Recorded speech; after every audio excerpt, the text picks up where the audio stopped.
Then the theory of angles. We'll be talking about this one, especially in the piece that, or the source that we've chosen for this, that you've all chosen for this demo. The theory of angles is that the light source is from the sky. So you see number one, source of light, sky.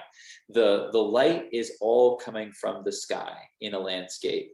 And so almost always the lightest mass, and there are exceptions to all of these, but almost always the lightest mass, the lightest shapes in your landscape painting will be the sky, because that's the source of light. If you think of it as a chandelier in a room as the only source of light, of course, the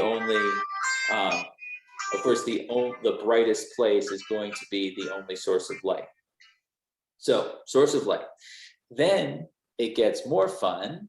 The plane, the ground plane that angles up most directly parallel to the source of light, receives more light than anything else on the landscape. So when you're looking at flat lying fields, anything flat on the landscape, because it's angled directly up toward the source of light, it receives more light. The trees, being vertical, they are perpendicular to the source of light, receive less light than any other thing in the landscape, making them more dark as a mass. So when you're looking for a way to easily distinguish between trees and grass around them, the trees are darker and the horizontal plane is always going to be lighter. And then the hill plane, depending on how steep the hill is in between the two as far as value. These four values, the source of light, the ground plane, the hill plane, and the tree, are the way that you can distinguish very easily what you're trying to paint. And it's particularly important because blades of grass and leaves are essentially the same value.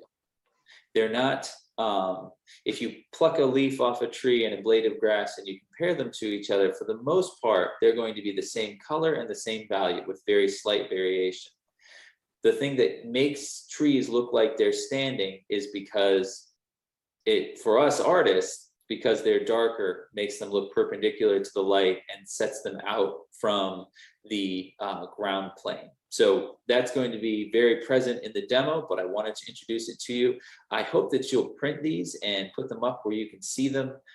These are the sorts of things that, the reason I share them with you is because they're so helpful to me. I printed them out and had them all taped to the wall behind my easel for years to keep these, to really train myself to look for these things, find them, see them, and so on.